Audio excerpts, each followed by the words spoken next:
3, I'm going to go ahead and call this meeting to order. Will the recorder please call the roll?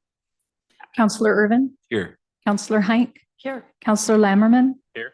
Counselor Merriday? Here.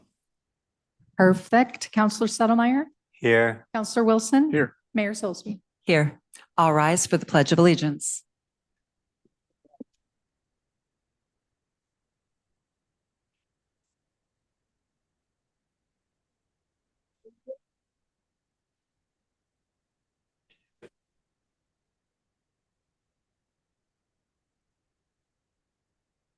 Thank you.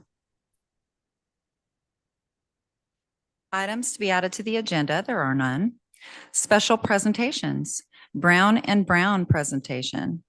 Vice President, Public Sector Team, Marcus Pitts. Hello, everybody. Pop up here. Thanks for having me out. I'm Marcus. I'm with Brown and Brown. We are your insurance broker. So I'm going to talk a little bit about insurance today. I realize that's not the most interesting topic ever, but we'll take you through some of the numbers, and this can be as interactive as you like. So feel free to ask questions as we go. Every year we come out and we talk with your city manager and some of your staff about what's going on with the insurance program, any changes that have been made, any premium jumps or anything that major that's going on. And this is an opportunity to share that with the council too. So I pulled some of the statistics to show to you and to talk about the program so you know exactly what insurance you have. Quickly, we won't read through this, but I wanted to show you the big players in the game. So there's Brown and Brown. We're the insurance broker. We're the middle symbol there. And we work with city county insurance services. So this is an insurance pool that's specific to the state of Oregon. And it has something like 95% of cities and counties in this insurance pool. It's not a traditional market insurance. It's specific for the counties and was formulated in order to provide services to you. We work with them quite a bit. And then we work with SAFE on the workers' compensation side of the house. SAFE is also an insurance pool and a nonprofit organization that serves the state of Oregon. And we serve as the liaison between the two of those. As a broker, we will also purchase additional insurance policies for miscellaneous things that you might have. Maybe you need a flood policy or a cyber policy, or just have a major construction event that's going on and you need to purchase insurance. That's what the insurance broker does, and that's who Brown and Brown is. So a little bit about your program. I'll give you just the overview of what you've got in place. So the liability, public entity liability, that's the CIS policy. It's a package policy and it covers all kinds of liability. It could be a slip and fall. It can be any sort of assertion of negligence against the city. It can be employment liability, a wrongful termination. All of that is wrapped up into the CIS policy. And what you have, if you look down in the middle, is a $10 million number for any occurrence of liability. So there's $10 million dedicated to any single occurrence that the city has to take part in, any claim that's made that's available for you. So that's a pretty robust type of coverage there, $10 million. That's hard to get out on the market, and it's very expensive to get out on the market as well. And then you have $30 million in any given year. So you could have 3 $10 million incidents. We don't see that often or ever really, but there is $30 million in the policy altogether. $10 million, again, it's very robust. We have not in the past seen any claim go past the $10 million mark, although there is one that's on the books right now that might potentially pierce that. So it may be the first time that $10 million is actually challenged. You have a deductible of $5,000. So any incident that occurs, you're on the hook for the first $5,000. CIS will pay the claim, then they'll invoice you back. On the property side, you have about $120 million worth of property on your schedule, and you have what's called a blanket coverage policy. The nice thing about a blanket coverage is that you aren't penalized. To say if this building is on the books for $5 million and it burns to the ground and it takes $6 million to put it back up, a typical property policy might say you're on the books for $5 million. We won't pay a penny beyond that. The blanket policy says we'll pay it all the way up to $111 million or $120 million, whatever you have all the way through your schedule, as long as they have certified that they will do that for the property. So that's an advantage. that you have, and you have $1,000 deductible for any property event that occurs. Any questions? Okay, so rates. There's a middle column here, and that is the premium that is expired, that's last year. And then the column on the very right is this year. We don't need to go through all the numbers. I picked out a couple to highlight for you. The top cluster of numbers is the CIS policy. That's the big policy, and it covers property liability. $411,000 this year is highlighted. That's how much premium you pay towards that policy. Look just to the left of that, and it's down from $436,000. So your CIS premiums have changed from recent years. Instead of going up, it actually went down this year. So CIS had a pretty good year overall for all members, and they saw modest increases or decreases. You saw more of a decrease, and there's a couple of reasons for that. One of those is you have a little bit less law enforcement, and that's where a lot of the premium comes from. And then your budgeted services dropped a little bit as well, and that's an exposure basis that they rate off of. So all in all, that's a good result because your premium has dropped.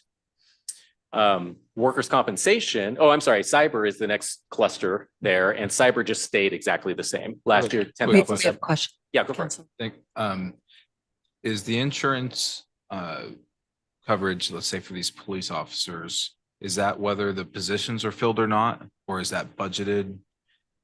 Is it based off of budgeted positions It's or filled? if a position is vacant for a period of time, it's based off of the number that are full-time employees that you have throughout the year. So if you have vacant positions and they're not filled, then you're actually not going to get penalized for that, or pay premium on that, I suppose I should say.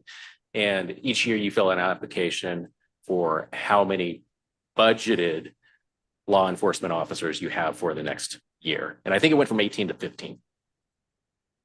We can double check for you. Okay, I'm sorry. I think I just heard two different things that I can't reconcile. Okay. So you're filling out how many you have budgeted for the next year, and then there's a reconciliation process of how many FT you actually had. Well, no, I guess what I'm saying is if you have a vacant position that you do not plan to fill throughout the year, then you would not count that in your application. So last year, and I'm working from memory here, I believe you had 18 budgeted for the 25, 26 year, 26, 27, you have 15, if my memory serves me right. But I don't recall if we didn't actually drop people. We dropped budgeted numbers by one, but we saw a reduction. So that's why I'm seeking clarity on that. So potentially we were paying for budgeted positions, insurance on. Chief? Thank you, Mayor. Yeah, I believe we're budgeted for 17 sworn. So that would be police officers, sworn police officer positions. So the 26, 27 budget that was just adopted was for 17 sworn. Don't trust my standing memory right here. So we could look it up for certain.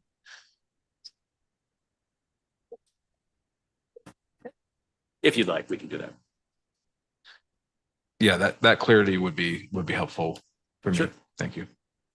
And another factor too is your overall budgeted services. And we know that dropped a little bit as well. So all in all, the city saw a more significant reduction than other cities and counties throughout the state.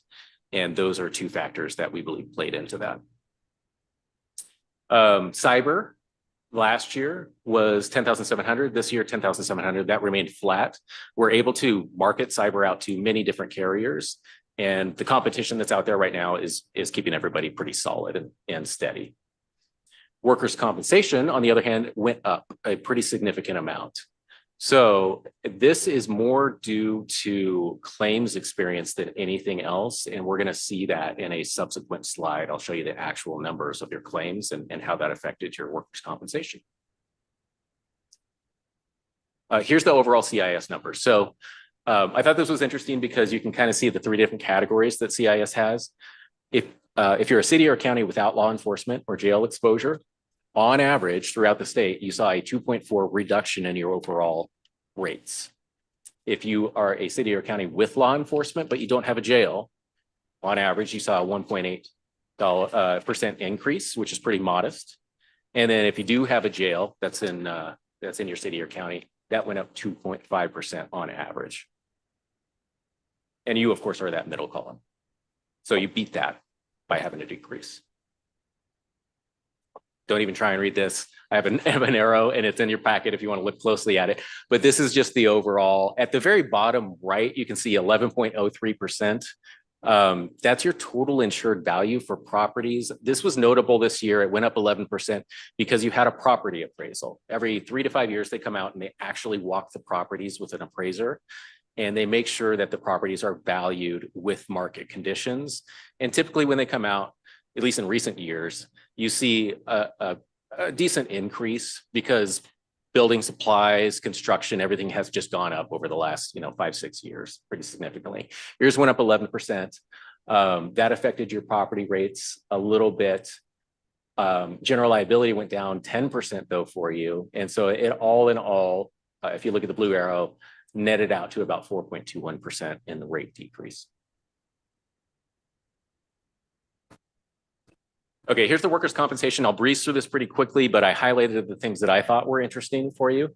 It's the same setup. The middle column there, or the middle 2 columns is last year, and then the right 2 columns is this year. And you can kind of see the rates. For example, your parks department, they're handling trees, 7.17 rate went down to 6.42. So you can see rates are adjusted each year by SAFE. This is your workers' comp carrier.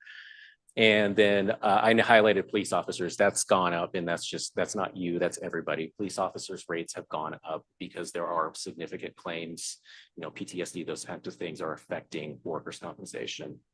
So that's actually the largest category for you too, because you have almost $2 million worth of payroll going there. It increased your premium from, $50,000 to about $57,000. So it's significant. All of those filtered down and then get multiplied by your claims experience rating. Your experience rating for claims last year is the 0.91. So real quickly, how this works is 1.0 is average. That's the benchmark. And they average that out between you and your peers, what they expect to see in terms of claims. If you're better than that, if you're doing better on average, they will actually reduce that down to a 0.91 in your case for last year. So, and they just take their premium and go times 0.91, you get a 9% discount. Last year that saved you, roughly $14,000. This year, claims increased a little bit, and so did your experience rating, and it bumped up to 1.03. So instead of getting a 9-point discount, you're paying a 3-point increase, and that nets out to about $3,500.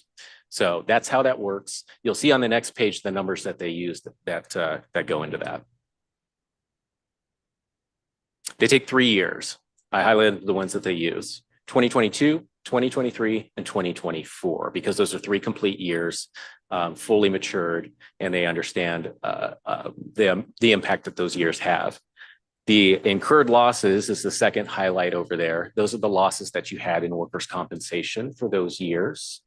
And so those 3 years that are highlighted are factoring into the current year experience rating. At the bottom, you'll see $4,500 and $4,574. That dropped out of the experience rating. So that was a better than average year for you, and it's gone out of their rating system. It got replaced by the 26,000. So that's what made you bump up a little bit. And using that logic, we can actually look forward to next year and see what's coming down the road. You see $15,828 for this year's policy. And I say this year, I should say 25-26 policy year. That's going to roll in, and 14,000 is going to go out. That's about the same. It's not going to have a major impact. So you'll be pretty flat right around that average mark. So 1.03 is not a bad experience rating, just so everybody knows. That's pretty average, and you'll be right in that neighborhood as well next year. I'm going to switch topics on the next slide. So any questions on premiums? Okay, I like to bring this up when I'm speaking with councils or boards. So specific to you on the CIS coverage policy, we like to show you who is a board, who is a council member, who is insured. And boards and councils are insured through the CIS policy for liability claims, as long as they are within the course and scope of their duties. That means if you're working as a council and you're doing your duties and some sort of claim is asserted against you, it could be a claim for libel or slander or some sort of impropriety against the city, you will be defended with the full $10 million per occurrence of city liability policy. The thing we always remind people is you have to be in the course and scope, right? You have to be in a council sanctioned, approved, acting in an approved way for the policy to protect you in full.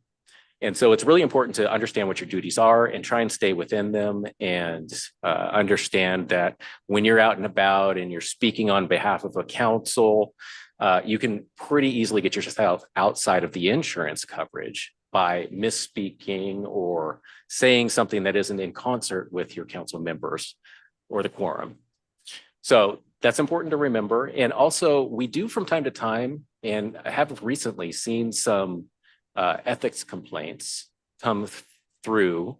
And sometimes we feel like they're maybe a little weaponized, right? And people will file an ethics complaint in order to try and persuade or punish a council member for what they don't feel is a good decision by them. You have coverage under the policy for those complaints, but there's a couple things to be reminded of. One, you have to win. If you lose, the policy says you actually did the thing that they said you were doing, and so we're not going to pay the defense costs. And so if you hire an attorney through the policy and you are found to be guilty of whatever you're alleged to have been guilty of, the policy will say, I'm sorry, we're not going to reimburse you for that. So that's something to remember.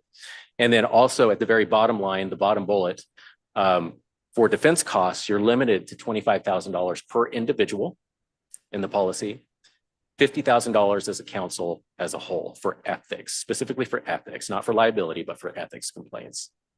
So something to be aware of as a council member. Oh, I forgot to mention on the workers' comp side, you're part of the workers' compensation program too. Not all cities and counties elect to have their council members as a part of workers' compensation. That's a benefit that your city has elected to do. So you guys are actually covered under workers' comp if you have an injury when you're out and about or at a conference or doing something on behalf of the council. So that's one thing to be aware of too. Errors and omissions. This came up recently, so I put a slide on it. So errors and omissions, if an error or an omission causes damage to a third party, your policy covers that. CIS policy covers for any damages associated with an error or omission. We had a recent incident or a recent scenario where the question I think was raised of whether or not an internal error causing issues could be considered an insurable act. And so I did want to just point out that it's typically a third party with alleged damages under the Oregon Tort Claims Act that is covered by the insurance policy. Internal damages or reconciliations are not actually covered through insurance typically. So the definition of damages, I think, is important here. And I'm happy to talk about that. We have a question, Councilor Irvin. So if you, in this explanation, if you could touch on what constitutes a third party, Yeah. like would the residents of Cottage Grove constitute a third party if they collectivized and made a claim? Yes, I think the claim, it would be interesting to see what the claim in that case would be. A loss of services? Monetary damages, services would not be covered. So it would have to be, and actually the definition's up there, any sums recoverable by law from any liability covered under the coverage agreement. So you'd have to establish liability, which is duty owed, breach of duty, damages, proximate cause, all those for those things, and then sums that are attached to that recoverable by law. The other side of it, there's a little bit of coverage for injunctive relief, but again, a claim or something would have to be filed in order to do that. There's a concept in our ethics training of it's not just what someone would potentially give you a gift of monetary value. It's performing a service that otherwise would have cost you. Mhm. And Opportunity that's, loss. yeah, there's an opportunity loss, and that's a calculable sum that goes against the $50 gift kind of threshold each year. So say if somebody no longer was able to access services and had to seek them elsewhere and incurred travel costs and excessive other costs, Mhm. would that fall under the concept of a monetary loss? I think proximate cause might be an issue there, but I'm not going to adjudicate that here. So it would probably be filed. I would guess I would be skeptical of a claim being paid out under the policy, at least.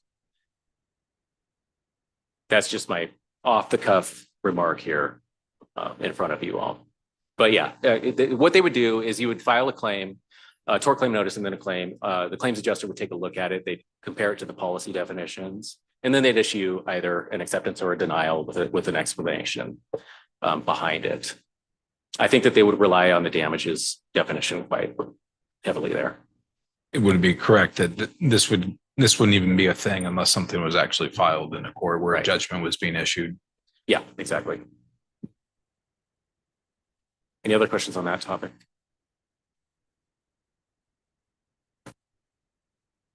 I'm going to flash up your claims history here, just because it's fairly good.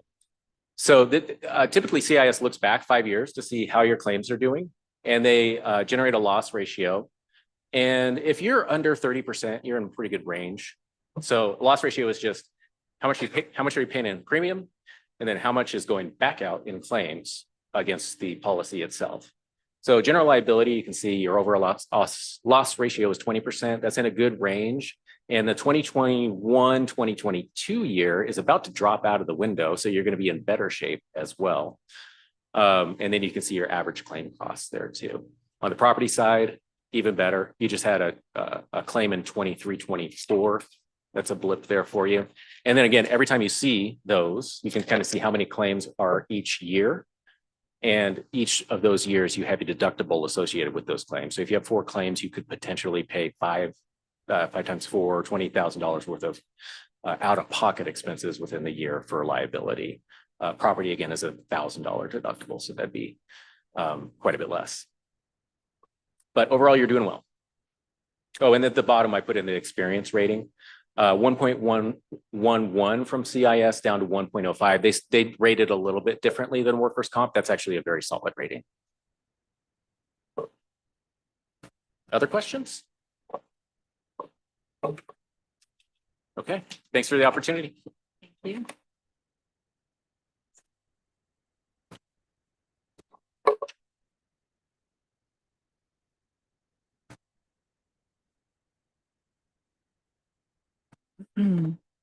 We have a special presentation about Middlefield Golf Course update. Public Works Director, Mr. Stewart.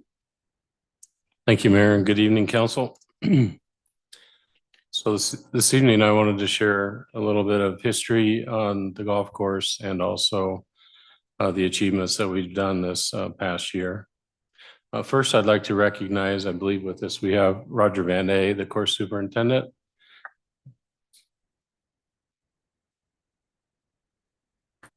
Joe Simons is our assistant superintendent. And I don't think that Glenn was able to sneak out. He had to fill in for an employee that was not able to make it. So he was remiss that he wasn't, and he's our pro shop manager. And I'd just start by saying these 3 individuals are doing an incredible job, and we wouldn't be able to have these things that we're going to talk about this evening without the excellent work that each of them do and their crew. So I just share a little history that City Cottage Grove bought the golf course in 2006. At that time, there was 2 motivators to buy the golf course. The most important motivator was that we were experiencing temperature controls on our discharge for our wastewater treatment plant from the DEQ. And we were restricted in the amount of water that we could put back into the river during the summer months without it being cooled or find a different way to do it. So the city, one of the reasons to buy the golf course was to solidify the fact that we could reuse our treated effluent at the golf course. And also the second item was water rights. There's some other items that really aren't probably deciding factors, but it is a wonderful amenity to our community for our citizens. It also is a beautiful entrance into our community. So there's some added perks to owning the golf course. So back in 2017, when I became employed, and Roger was hired a month before I was hired to the city. The gross revenue for the golf course in 2017 was $265,585. So I jinxed myself when I spoke at the chamber event. I said we were so close to, and I was cautiously optimistic that we would break the $1 million mark. But in 2026, our gross revenue was $999,363.42. If I would have known it was that close, I might have been motivated to drive in and buy an annual pass just to hit that mark. We got something to strive for this next year. So it's pretty exciting to see that much growth and that much change. And I would share also that the council might remember this, but we had Travel Lane County come and they talked about what were the draws that brought tourism and tourists into our community. And 40% of the people that come to Cottage Grove come from out of Cottage Grove to visit the golf course. So it really is a substantial draw to our community. So some of the things that we did over the since 2017, 9 years, we spent a lot of focus on improving the equipment that we had for our crews to use. Most everything, we had a wonderful mechanic back in the day when I arrived, and he is one of those mechanics that could do anything with baling wire. And so that works to a point, but our crews needed some really reliable equipment and equipment that could prepare the golf course in a manner that kept people coming back. So you can see here, we made investments in greens mowers, fairways mowers, rough mowers, a spray wagon, top dresser, core harvester. We invested in software for the irrigation system. And we also ended up buying a used aerator. It was only a couple years old, but we picked that up this last year. Leaf vacuum, wood chipper, and then some support equipment in the maintenance shop.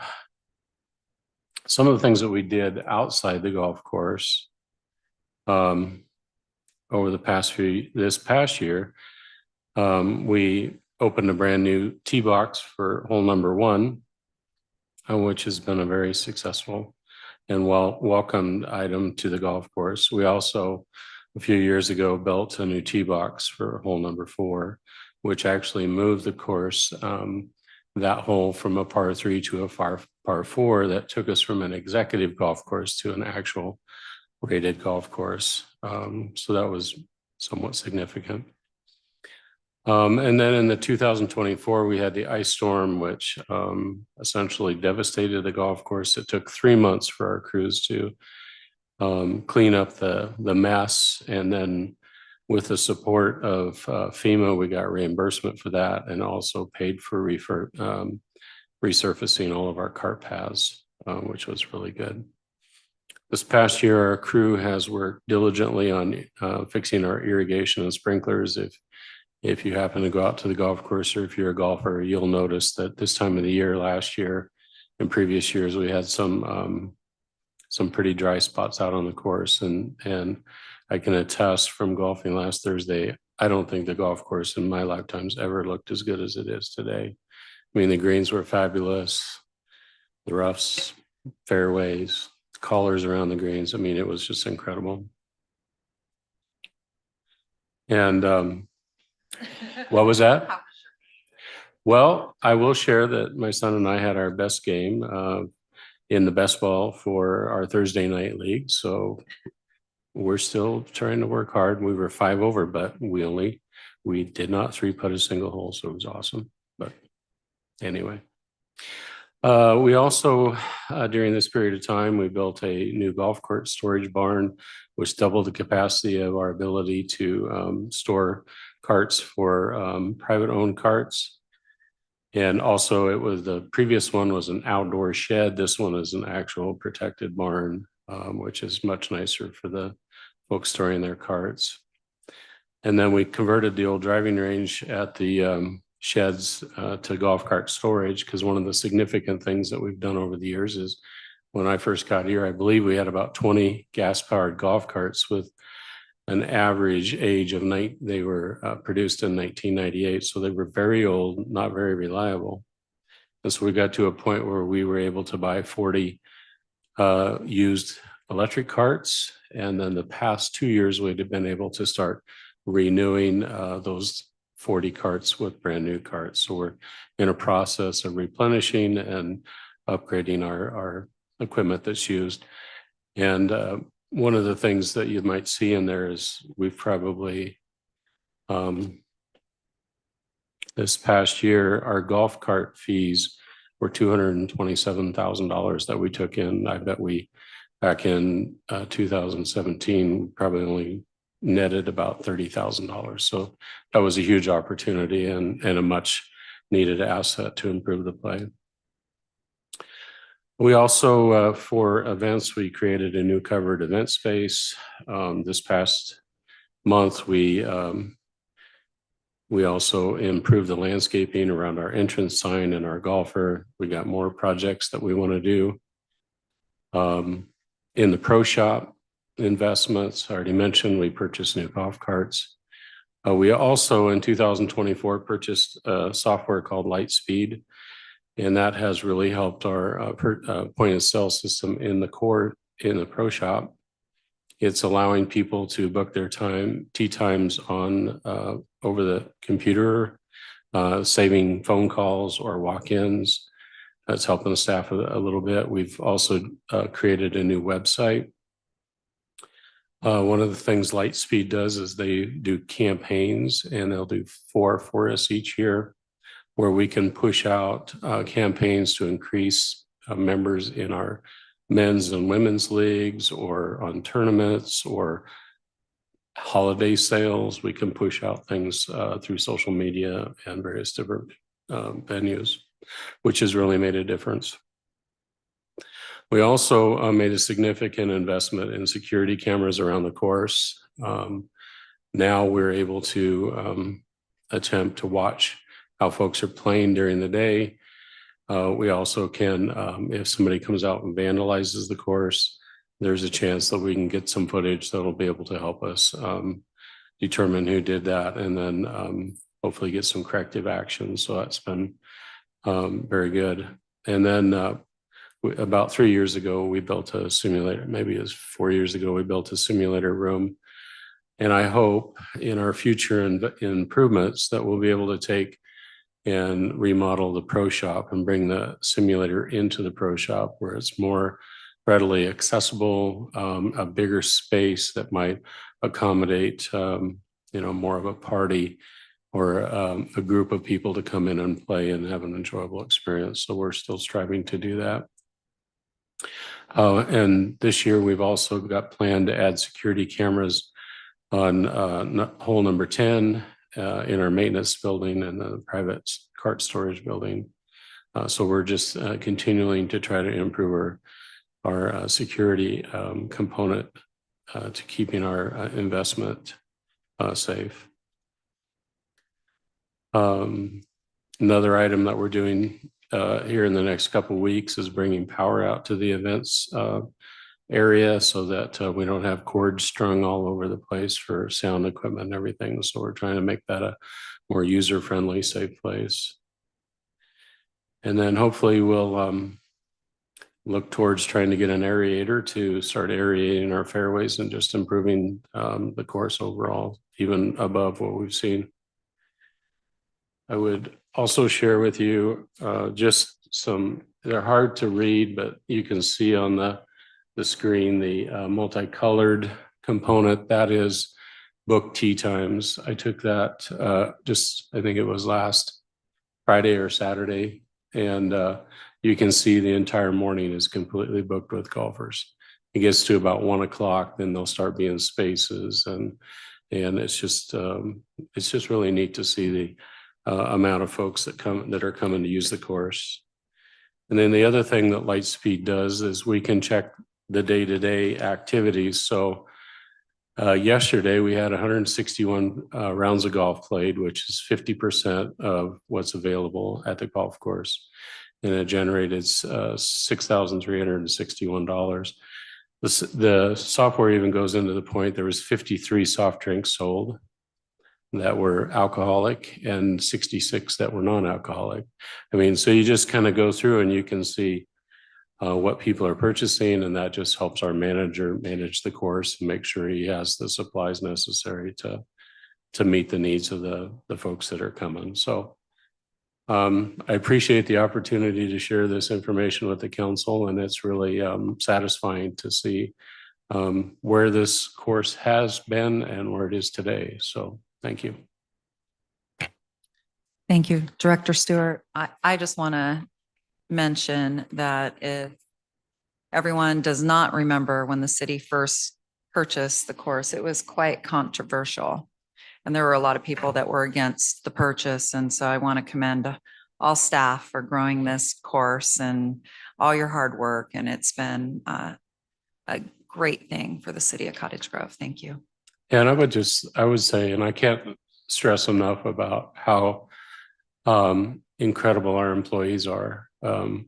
Roger, he's not going to say too much, but he's actually been awarded Superintendent of the Year for the state of Oregon a couple, 2-3 years ago. He's an incredible individual. When I first got here, it was not uncommon for him to work 110 to 120 hours every pay period. I mean, he was putting in the time. He was managing that course with part-time employees. Today, he's got 4 full-time employees that are backing him up and taking the pressure off, so that I think he still loves to work out there, but he doesn't have to work 120 hours every pay period now. So I'm sure that his wife and his grandkids probably appreciate that. And then he's doing a great job mentoring the assistant to someday our succession plan is he's doing an excellent job learning from Roger, and he's going to have a natural step into keeping this course in the condition that it's been in. And he was not appreciating those compliments very much back there. Counselor Merryday?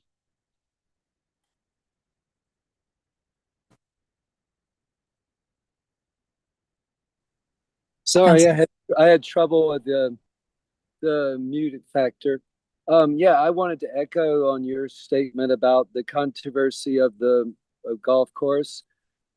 Emphasizing again, the cost to build a cooling tower would have been more than the purchase of the land, plus the upkeep and maintenance of that. And the cooling tower would bring zero income.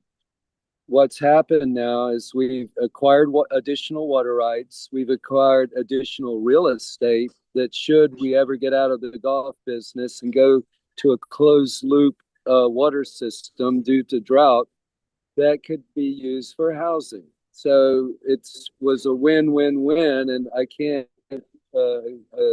emphasize that enough to the public. What about a brilliant move this was by the city. The fact that it has become an incredible asset and bringing in income and will soon be paid off, it only increases the value to our community. So I want to pat on the back all the current staff that maintain it so well and is being directed, and also to the foresight of our predecessors that viewed this as an opportunity. Counselor Urban? Thank you, Mayor. I would just want to echo all the same. It is a jewel of our community, and It was really good to see the numbers from that Zartico data from Travel Lane County. Do you have the kind of from that 2017 point to now what the operating expenses were in relation to the revenues? Have we moved towards cost recovery of operating expenses, or is it net positive and injecting back into the water funds? Mayor, Councilor Urban, yes, we can go back through the budgets and you can view those online. They're 2017 on Forwarder, accessible online, and you can see what the actual budgets were, revenue and expenditures. We are very close, and I'm cautiously optimistic with the increases that we've made this past year in our fees, that we're going to be very close in being able to cover our expenses to operate the course. We have not gotten there yet, but I'm cautiously optimistic this year we're going to be very close when we see the end. And I also want to say too is that weather can be a good thing or a bad thing. We had 5 days of rain the last week of June. That's why we didn't hit that mark that I was really hoping to hit, because we saw a substantial decrease in folks using the course. So there's no guarantees, but we're doing everything we possibly can to provide an excellent experience, wanting people to come back and have an enjoyable time and want to be here. I've taken the opportunity to go golf a few other courses recently that are comparable, that I would consider comparable to our course, and we're still a very good what do I want to say, a bargain in the golf. Some folks may not agree with that, but you go up to Gresham's golf course and they're $20 more for the same experience and around. We still have some room to grow and still be comparable and in market with everybody else. But long story short is if we continue to have good weather with the increases, I think we're going to be very close to breaking even with the course. Yeah, thank you for providing that. Just when I first heard this, I was like, okay, how much is going back in as a ratepayer? Well, okay, if I see big numbers, I expect to see my rates go down, kind of thing. And that's really what it's doing, is it's pretty much paying for itself and outpacing the alternative that Councilor Merriday brought up of the operating costs of the alternative to meet DEQ standards. But I just appreciate you sharing that context. Thank you. With the opportunity to grow. Anyone else? Thank you, Director Stewart. Thanks.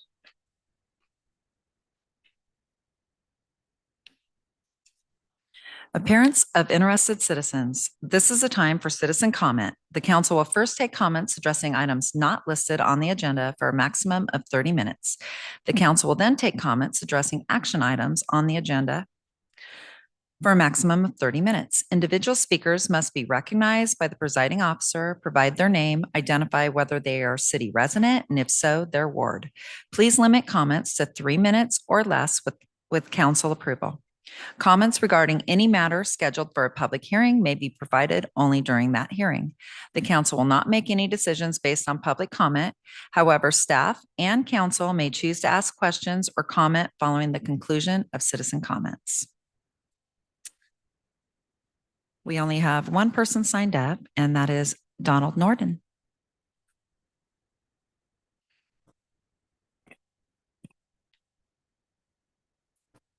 Evening, Mayor, Council. I'm Donald Norton. I live in Ward 3. I've spoken before you a few times, 3 times, I think, about the Coast Fork River, basically, and the growth of the invasive species of blackberry and English ivy. In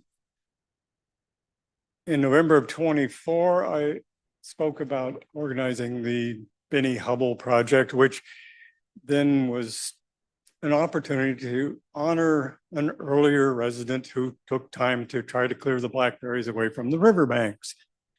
And I noticed his plaque out there on Woodson Bridge and realized that, hey, Benny had a lot of work to do yet.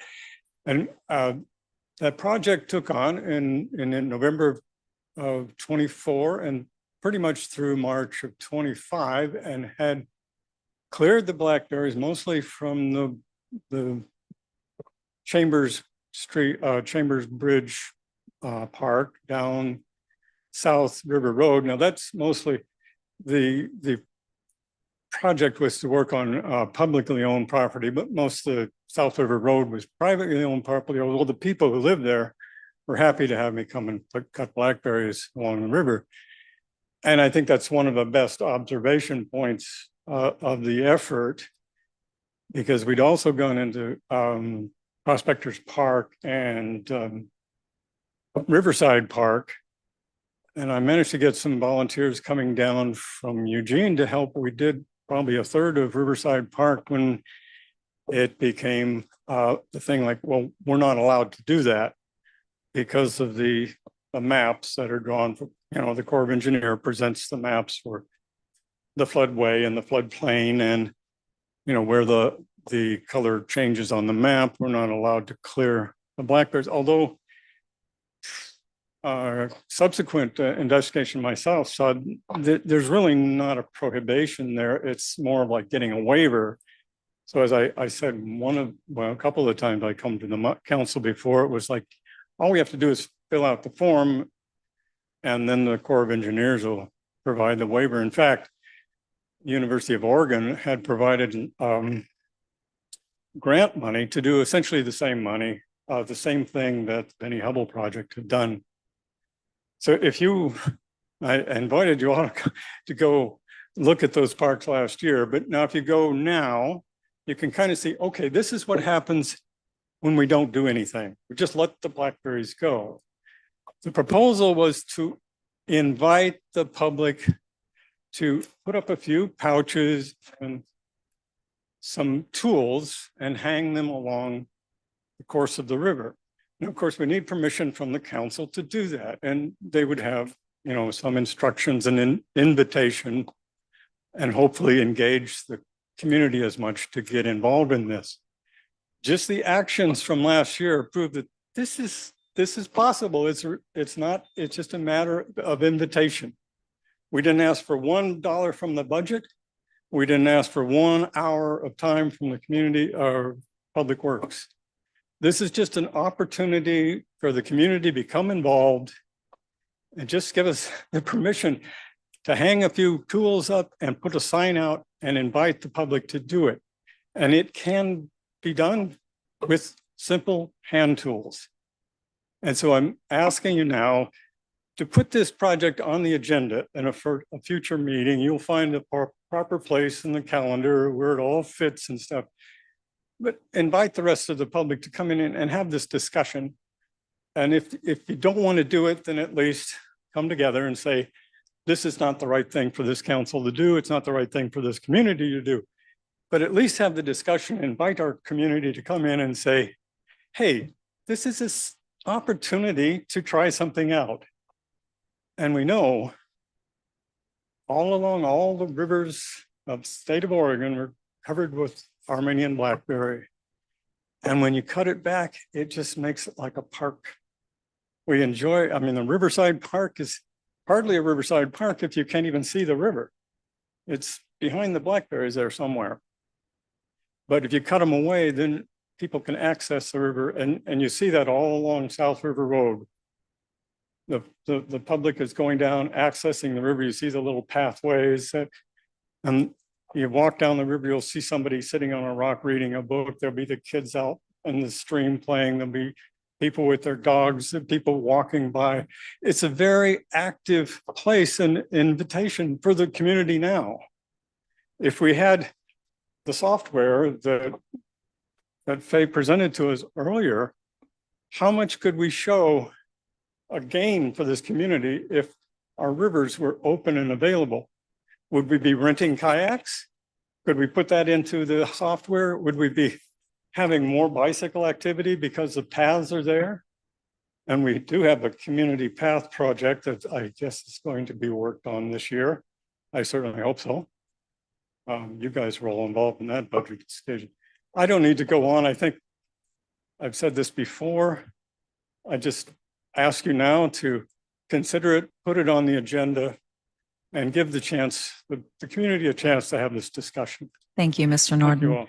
And I just want to comment that I did see blackberries for sale at Walmart, and I was thinking, why?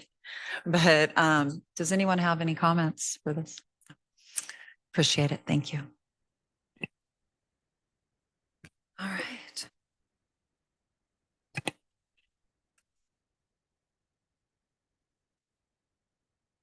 Now, public hearing, McKinley Avenue Zone of Benefit. I now open the public hearing at 7:53 PM for McKinley Avenue Zone of Benefit. Director Stewart, may we have the staff report, please? Yes, thank you, Mayor. So on June 2nd, 2026, Dan Rhodes submitted an application and associated fee to create a zone of benefit under Cottage Grove's Municipal Code 13.12.020. The application included the project invoices documenting the expenses that occurred to install the public water and sewer lines in McKinley Avenue.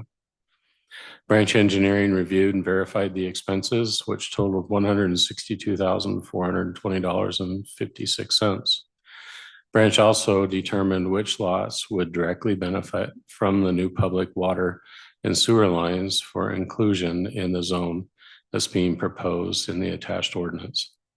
The ordinance also identifies the fair share each zone parcel will pay for the extension upon annexation and connection to those now available services. The value per existing or new dwelling unit is set at $5,800.73.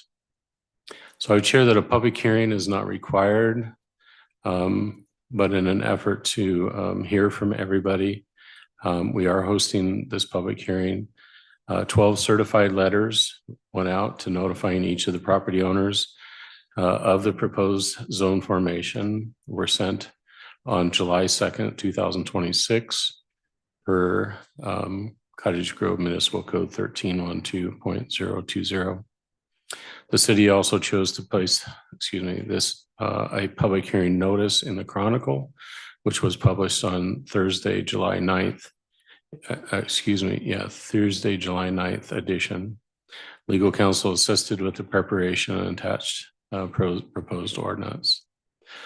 I would share that during our work session last Friday, there was a question about interest or increased value over the years. Say if somebody decided to annex and they wanted to attach to the water and sewer lines, how would the cost increase?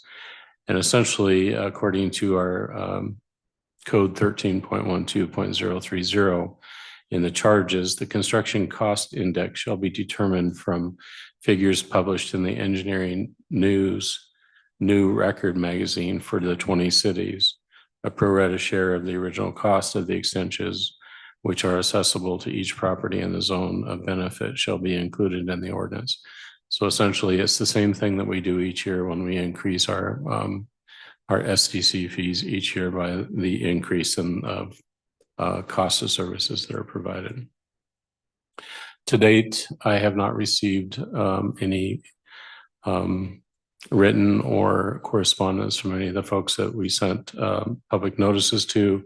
I also want to expressly say that they can't take advantage of hooking to these services until those properties decide to annex into the city and want to hook to the city to these services. If they do, this is a mechanism to reimburse Mr. Rhodes for the investment over and above what was needed for serving his parcels that he hooked to. So are there any questions before Any questions? take public comment?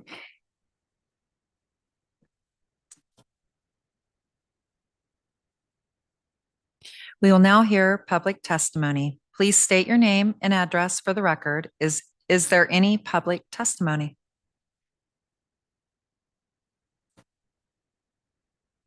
All right. Does anyone on council have any further questions? I will now close the public hearing at 7:57 PM.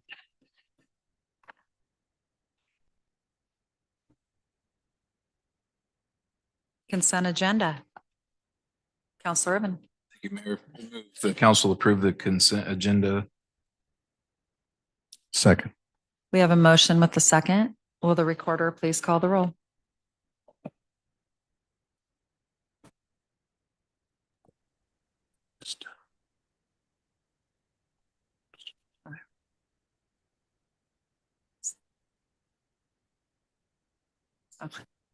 All in favor signify by saying aye. Aye. Aye. Motion carries unanimously. Thank you, Mindy. Resolutions and ordinances. Item A, resolution designated a certified officer. City Manager, Mr. Sauerwein. Well, good evening, Your Honor, and members of the City Council. As we've previously discussed, the city was awarded a $400,000 community development block grant from Business Oregon to create a regional housing rehabilitation loan program. As a condition of accepting those funds, there are, I think, 4 different items on the agenda this evening that the council needs to adopt. I think it's important to note that designating me as a certified officer and a resolution on a fair housing program. These are policies that we already have in place, and it's simply recognizing them again as a condition of accepting the federal money. Resolution number? This will be resolution number 2184. Counselor Irvin. Thank you, Mayor. I move that the council adopt resolution number 2184 designating a certifying officer for executing site-specific environmental reviews related to the Rural Housing Rehabilitation Loan Program. A second. We have a motion with a second. Any discussion? Will the recorder please call the roll? Counselor Hink. Aye. Counselor Merida.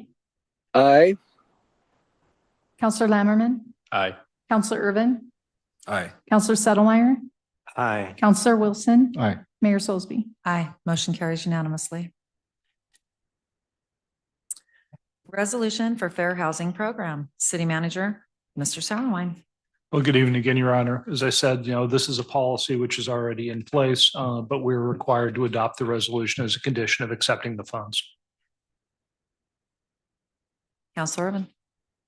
Thank you, Mayor. Move to adopt resolution number 2185, adopting the Fair Housing Program. Second. We have a motion with a second. Any discussion? Thank you, Mayor. My question, and I think it was more pertaining to the previous item. There are a number of conditions stipulated in receiving these funds. And I was wondering which did we have a representative from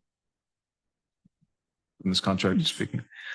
The one that just stood out to me because it looked like it was maybe culturally and timely relevant was about not putting gates or fences up around buildings where there's protests. It just got me thinking, how often are these revised, and when did that go into effect? Honestly, I'm Andy Clay with St. Vincent de Paul. And, honestly, I can't really answer that question. I don't know. It doesn't sound really that relevant to what we're trying to accomplish. It's just individual single family housing rehab. That's why it stood out to me. I was like, how is this relevant? I'm sorry, I don't know. I just don't know. Thank you. Thank you for your honesty. Okay. Counselor Merida.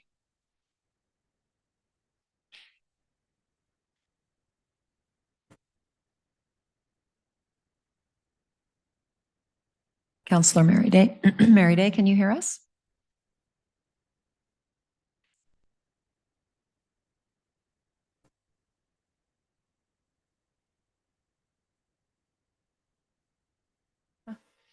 All right. Will the recorder please call the roll? Counselor Lammerman. Aye. Counselor Settelmeyer. Aye. Counselor Wilson. Aye. Mayor Soulsby. Aye.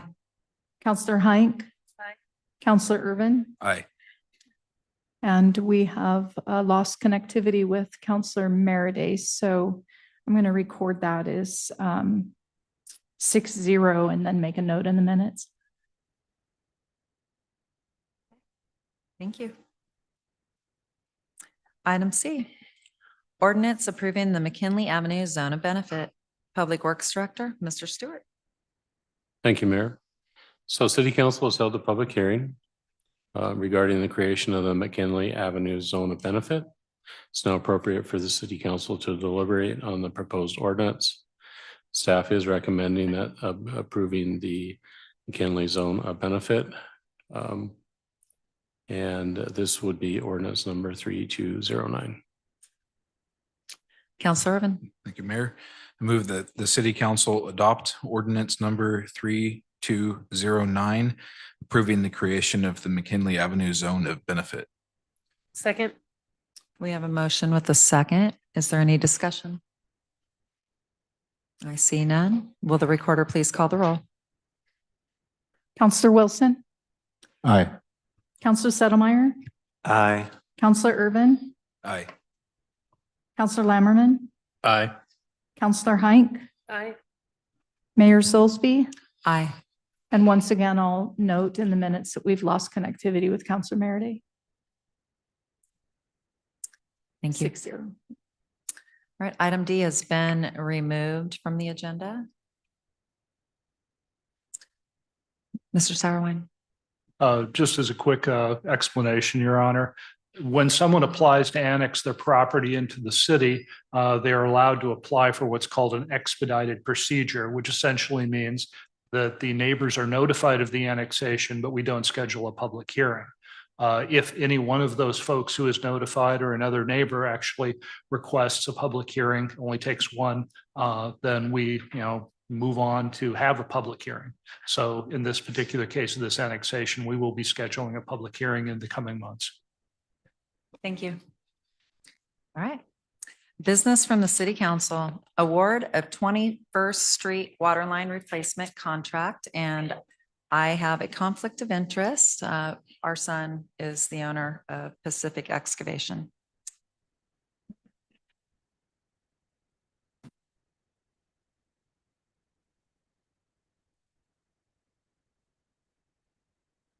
All right, we have the staff report, Director Stewart. Thank you, Council President. So on Friday, May 29th, 2026, city staff posted an invitation to bid for the construction of a new 12-inch water line starting from East Main Street and 21st Street to Hilltop, continuing south to the connection at Madison Avenue, just below the city reservoirs. The project involves saw cutting, excavation, trenching, removal, compaction, asphalt paving, and construction of the water main extensions, water laterals, water meters, fire hydrant replacement, and site restoration.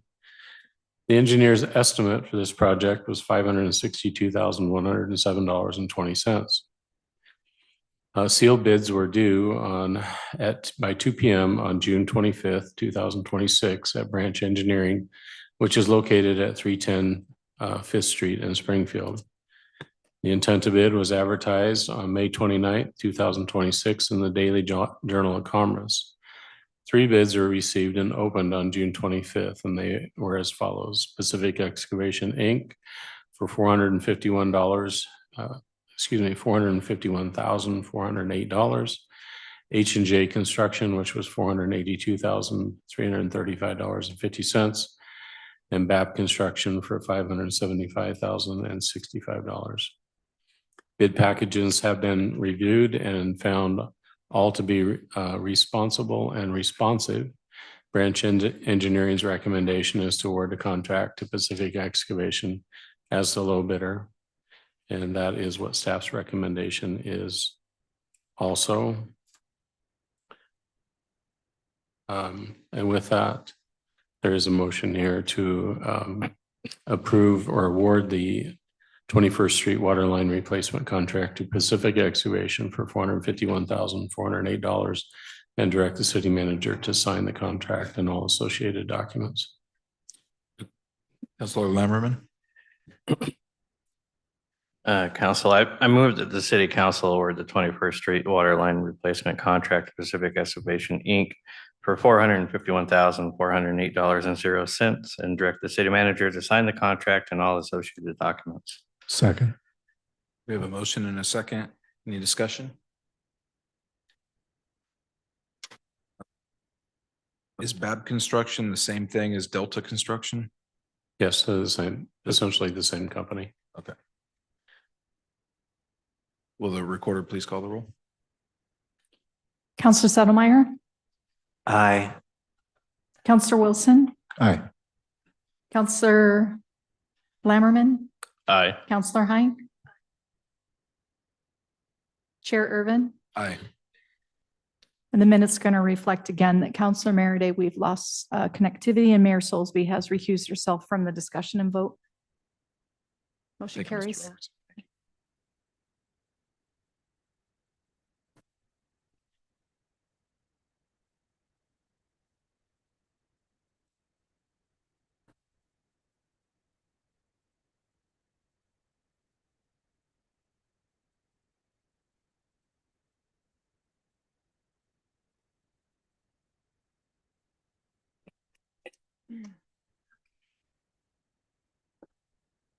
Item B, approval of grievance procedure and designation of non-discrimination policy. Compliance Coordinator, City Manager, Mr. Sarowine.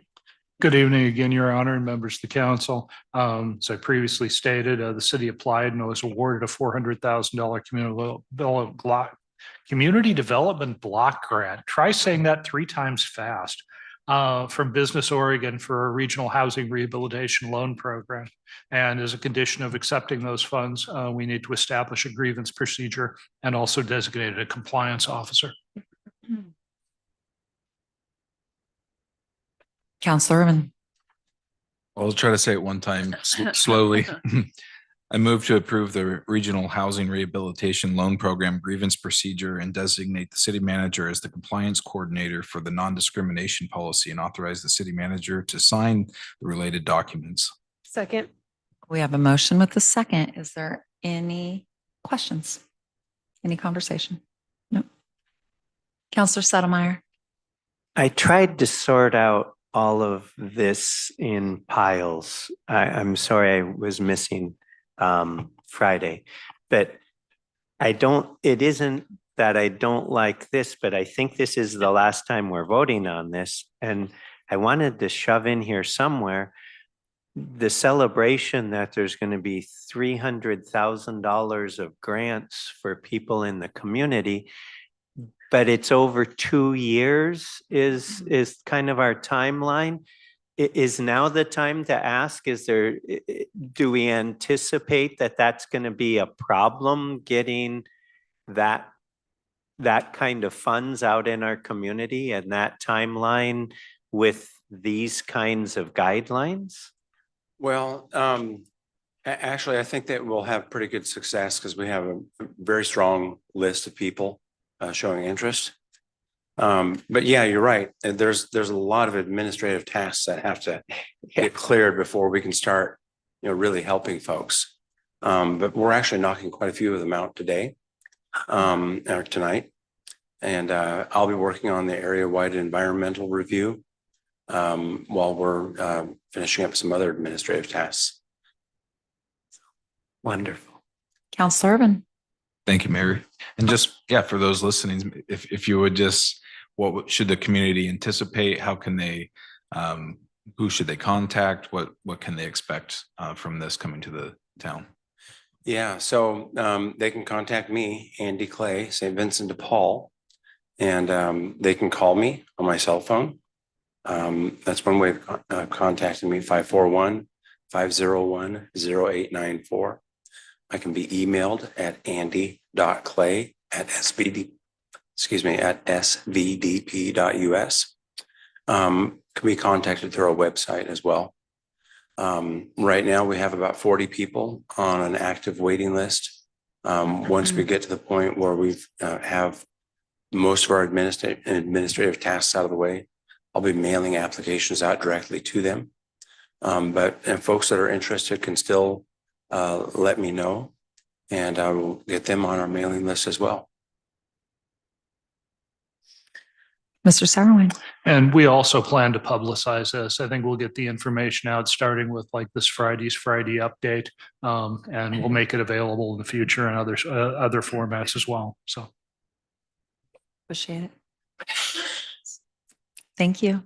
Thank you. Concerns from council? Oh, I'm sorry. We need to call the vote still. All those in favor signify by saying aye. Aye. Opposed? Motion carries. Oh, there he is. We have Dana back. Good. Yeah. Motion carries unanimously. And Dana, did you have your hand up? Yes, please. I missed part of the thing because I got dropped by the weak internet here at the country fair. I was just wanting to. I noticed that we are losing 1/4 of the funds due to administration, and was wondering if there any way that we could get more of the funds to the people. Come on back up, Andy. Well, the answer to that is it's very difficult. We for the overall program have traditionally been spending about 25% and more to operate the program. We've reduced our budget for the environmental review. Most of the work goes towards program management, which is actually operating the program and doing home inspections and so on. That said, we have in the past had a little bit of money left over, which then can be flipped to doing owner-occupied rehab. But it's unlikely because costs have all been going up. It's even difficult to, serve the number of homes that we're trying to serve. We haven't changed our loan limits for years, and that's mainly because, if we increase it, then we can only serve that many fewer folks. So it's difficult. It's a good question. But I think it's unlikely that there'd be much money left to be able to put towards owner occupied out of the administrative portion of the budget. Thank you. Thank you. Thank you. Now, concerns from council. Counselor Settlemyre. There's a Spirit of Bohemia celebration that's happening towards the end of this week. And a little chunk of it, I want to make sure and draw your attention to. Friday night, if you're up to exercising a little bit, you can saunter around essentially a couple laps of our beautiful river road from Maine to Harrison area in what is called the Gold Rush 5K. And some people have been known to only do one lap, and it's such a thing where, that's fine too. So if you want to go and do something kind of a little different, I invite you to.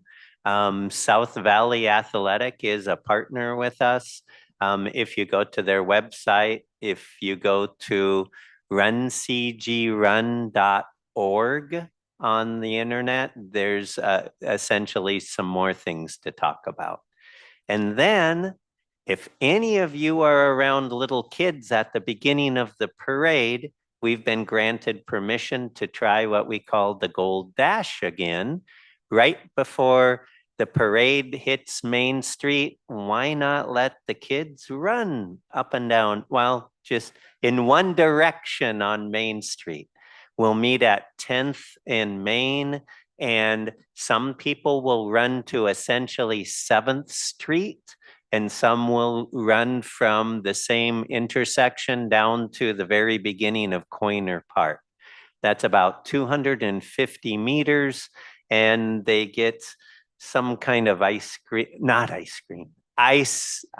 pop thing at the end of their efforts. And then maybe they can sit and not vibrate as much during our wonderful parade.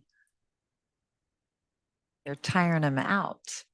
And I'm not sure I've ever sauntered before, so I'm going to maybe have to try that. Anyone else? Counselor Urban. Thank you, Mayor. Well, I appreciate Mr. Norton coming back out.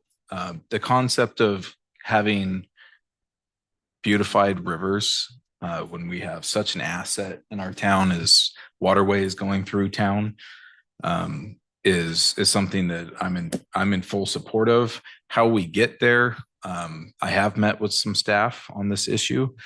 It seems like there are some hurdles, but in the general concept, I'm in full support of beautification efforts. I love the volunteer spirit, but having the right parties working with the right folks to do that seems to be where the misses have been. And so whatever we can do as a council to encourage that or blaze a path forward so that, it's done. We're respecting private property, respecting public property, and all the like, and the various concerns around the waterways. I'm in full support of. Anyone else? Counselor Wilson. Along those same lines, we've got an upcoming work session on citywide cleanup. That's part of the city and it needs cleaned up. So as part of that discussion, that may be a topic that we could banter about and see if we can maybe make some progress. I do absolutely support cleaning up the waterways and making them an asset for people to enjoy. All right.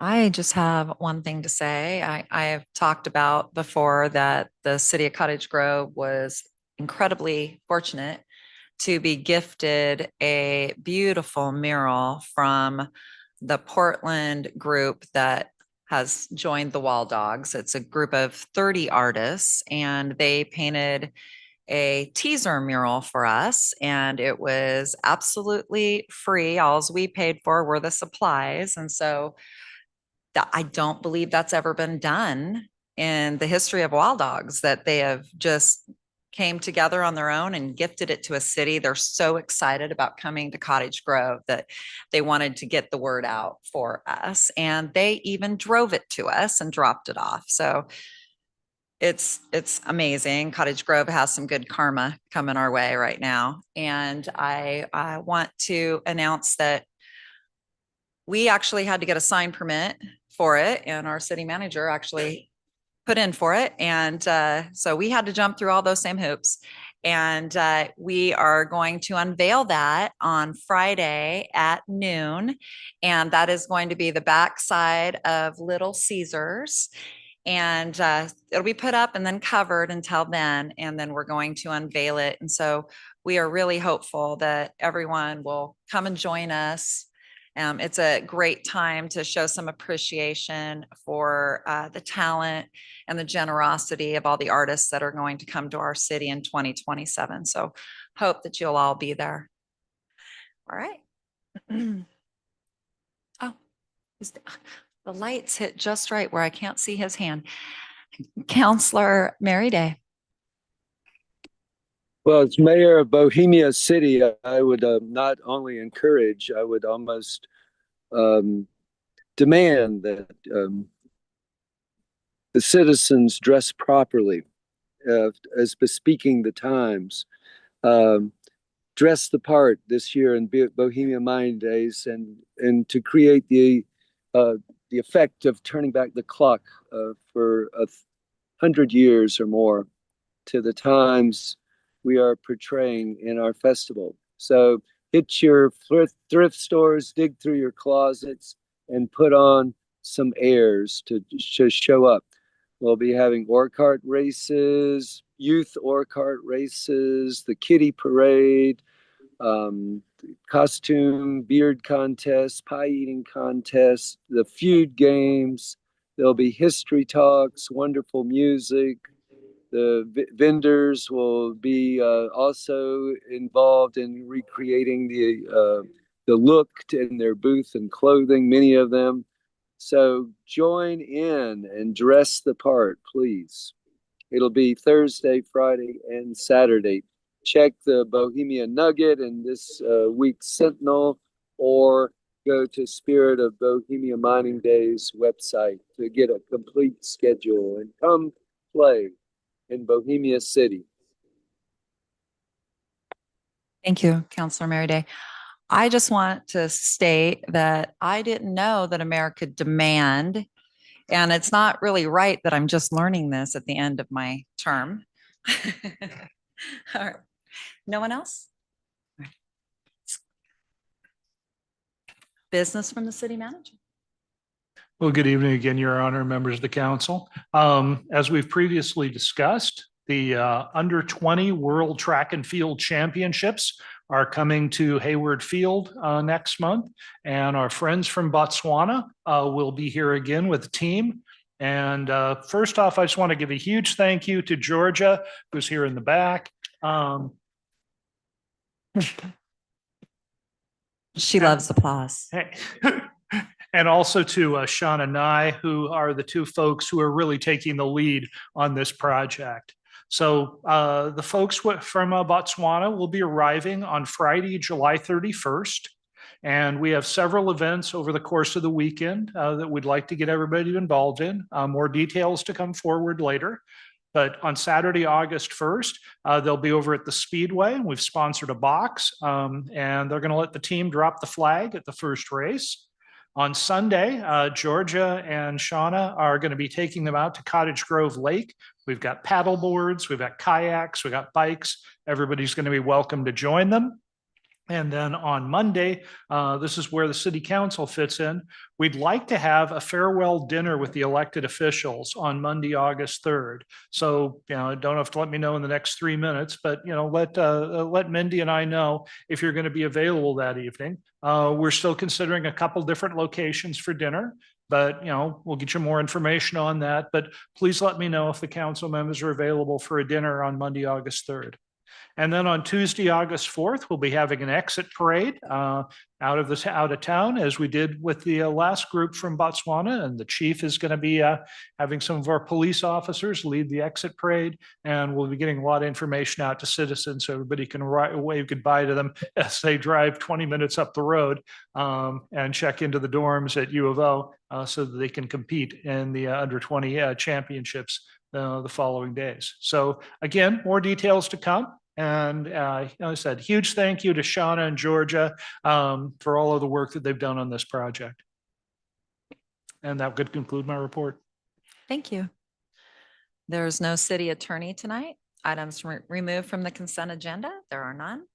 This meeting is adjourned.